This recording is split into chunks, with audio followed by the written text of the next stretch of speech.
Hello everyone, welcome back to another reaction video. I feel like it's been forever since I've done one of these, and it probably has been.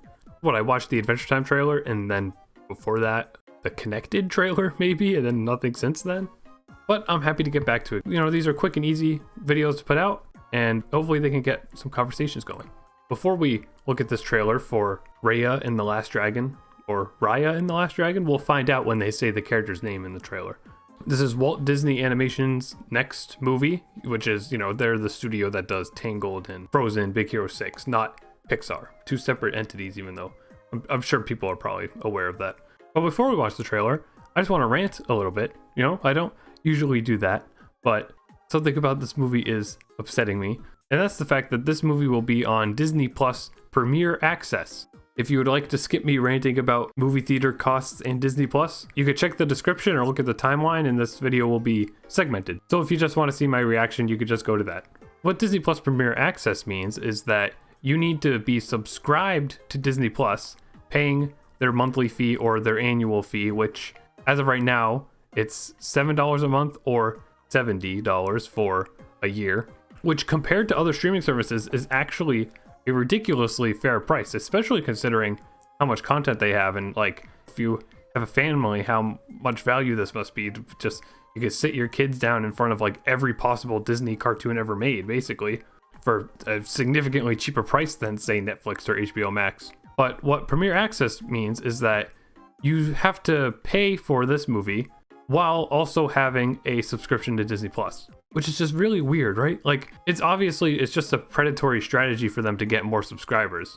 But the real problem with this strategy to me is that the movie is likely going to be $30 and you have to own it. Like, you're not renting it, which is good. I originally thought that this meant that you had to rent it and it was $30 to rent it. But when you do this, you do own the movie. When you pay this $30 Premier Access while also paying for Disney Plus, you do own the movie. But what happened with the live action Mulan is the only other movie that they've tried this with, and I guess it went well and they're trying it again.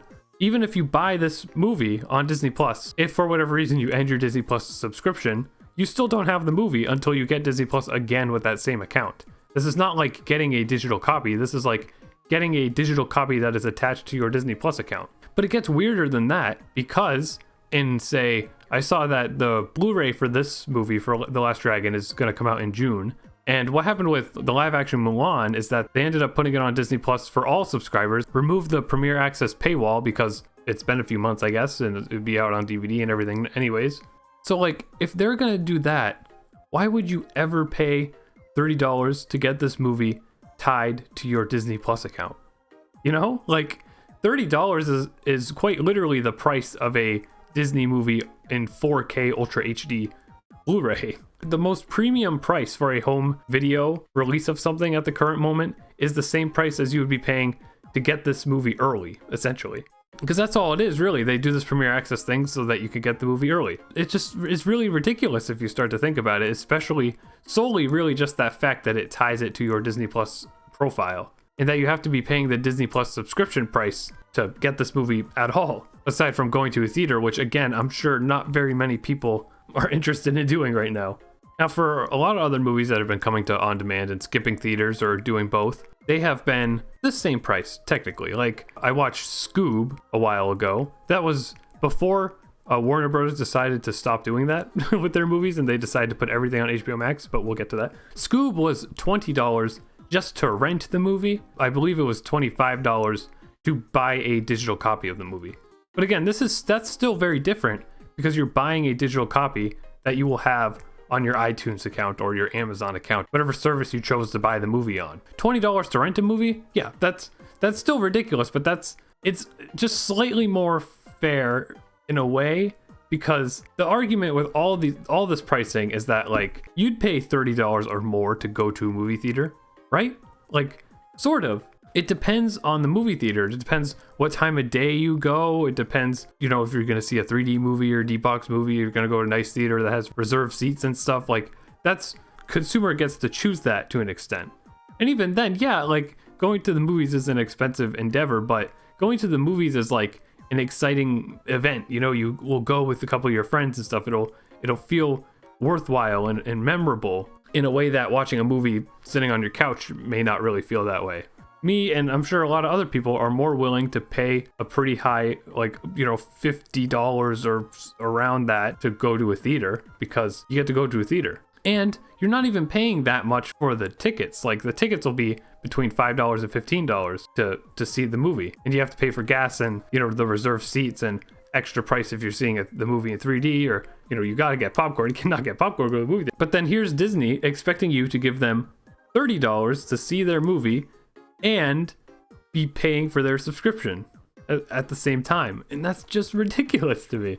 Like, unless you really, really, really had to see this movie, why would you not just wait for them to either put it on Disney Plus as a part of everybody's subscription and remove the paywall for it, or, you know, just wait and get on DVD, you know? I'm definitely of that opinion that, like, I'd probably end up waiting for a home video release of this to be on sale, but, like, I would still significantly rather pay $30 for a home video version of the movie and not some digital version that is going to be tied to some account. So, like, why would you not just wait? Because it just causes an impulse, or it causes like a confusion that, you know, a lot of families that might want to see this new Disney movie that's going to end up on Disney Plus, they don't really realize that they're being forced to pay a very unfair price when they could just wait a little while and pay that same price but have the movie permanently, or pay less and get it on sale or something like that, or rent it too. Like, just being able to rent it on a service like Amazon or the cable provider for like $10 or less. $30 is so much for a digital movie. My favorite video game of all time that I have probably sunk the most time and thought into is a $15 video game. So having to pay $30 for a movie that you would probably watch once or twice, probably only once in a year unless you really like it, is just crazy. Plus, like I mentioned before, HBO Max is adopting a different strategy where all their movies, which are all Warner Brothers movies, those are going to be on HBO Max and in theaters. And when they're on HBO Max's streaming service, you don't got to pay extra for them. They come free with your subscription. And yes, HBO Max's subscription cost is, I think, quite literally double the price, or just slightly less than double the price of Disney Plus's subscription. But with the amount of brand new movies that they're bringing to that service, you're still probably gonna end up saving more. If you were gonna go to the theaters and see every single Warner Brothers movie this year, you would probably end up spending less money if you just watched them on HBO Max. I think this is definitely gonna result in HBO Max getting more subscribers and their movies making a bit more of a profit, because, you know, even if somebody just got HBO Max for a single month because they wanted to watch Wonder Woman, they're only paying, what, $15 for that month, and they get to watch Wonder Woman. That is half the price of what Disney is charging you to watch their Premier Access movies. It's crazy. It's so illogical. It's literally just Disney being very, very greedy. And, you know, I hope that people can sort of realize that, and they could have some patience and not buy these movies on their Disney Plus Premier Access thing, because that's ridiculous. Sorry I've been going on about this for so long, like we should just watch the dang trailer. I did also forget to mention that Pixar's movie Soul that came out on Christmas, that did not have this Premier Access paywall. That was just free to all Disney Plus subscribers. Why? Because Disney was being cheeky and like, oh, here's a Christmas present, you all get a new movie, a new very high quality, high budget Pixar movie. Like, you think they would want to charge this price for their Pixar movies too. Maybe they've said so somewhere of why they did this, but if I had to guess, it's probably that Soul was like a riskier movie. It was a relatively pretty adult movie, one that I don't really think kids were probably jumping at the opportunity to go see, whereas Raya and the Last Dragon has a dragon mascot character, so kids are gonna know about it and want to see it a little more than Soul. But still, you know, they could have charged that $30 for Soul, and it probably would have only gotten like slightly smaller viewership than it actually ended up getting. So it's just weird, you know, it's just weird. It's just crazy, greedy nonsense. It's not like Disney would ever lose money. It is like quite literally impossible for Disney to lose money. But also, if you haven't seen Soul, you totally should. I can't wait to pay just probably like $15 or $10 to get Soul on Blu-ray at some point, rather than the $30 that they ask to see Raya and the Last Dragon. Anyways, why don't I just be slightly quieter and we watch the trailer. I do know basically nothing about this movie other than that people are really disturbed by the dragon's character design and kind of maybe all the character design, because it's a notorious thing that this Disney studio has like a same face syndrome going on where like everybody looks like Elsa now because they knew Elsa was so successful. I will be the judge of that. Although from the screenshots that I saw of that dragon character, I'm definitely not a fan. What do we got going on? As usual, I am going to blur the trailer slightly so that the copyright algorithm does not catch me. So I apologize if that is annoying, but it's something that must be done, and you can just check out the trailer on your own as well. All right, guys, remember what we're looking for, and don't trust anyone. Oh, well, she definitely doesn't look all that samey. Where are your parents? Hey, who's baby? She definitely looks, I don't know what it's about her, but she looks definitely like an older protagonist compared to what Disney usually does. Oh, there's, I mean, I can't say what animal that is, but that is definitely a mascot character. We'll never see eye to eye. I mean, definitely very beautiful. Something like, this is something that sort of started with Coco, is that like the rendering on the characters' like skin makes them look like disturbingly lifelike. Like all these characters have human skin. Real, actual, like realistic human skin, I mean. Have you ever done like a group project, but there's like that one kid who didn't pitch in as much, but still ended up with the same grade? Is she like Aladdin Genie where she can make references that aren't really relevant to the time period? Oh, that's a cool one. This definitely, like, this is both visually and story-wise, but even more so visually, like, way different than what I was expecting it to be like. Oh, look at that fur texture. To my head. It's gonna make digestion so much faster. There we go. Butt jokes. But yeah, okay, wow, that trailer totally gave me completely different vibes than what I was expecting. Although I don't really know what I was expecting. Because again, you know, I didn't know anything about this movie, quite literally, and that's the way I try to go into these things, so that I can create my own opinion and stuff. And it definitely, like, I guess I was sort of expecting more of like a Moana style story. Moana is very beautiful, but it's very much like a road trip movie, but across the ocean. Very, very comedy centric, like the actual movie. And I can't recall how they advertised it really, but I feel like it was probably advertised with a lot of comedy joke stuff, but this trailer seemed like pretty serious, really. Like, yeah, it had the goofy thing with the kid at the beginning and then like some comic relief with the Elsa dragon, but seemed very action oriented. I don't know if the actual movie will end up being like that, but like it just seemed really cool. And there's some really cool shots in here and set pieces. You know, I mean, I don't know if this is a situation where like they're making it seem way more badass than it actually will be, but boy, do I hope it actually is. Because I'm definitely someone who prefers more comedy-centric stuff. Like, I would even say that Moana is, like, one of my favorite Disney movies ever, period. Like, from any Disney studio.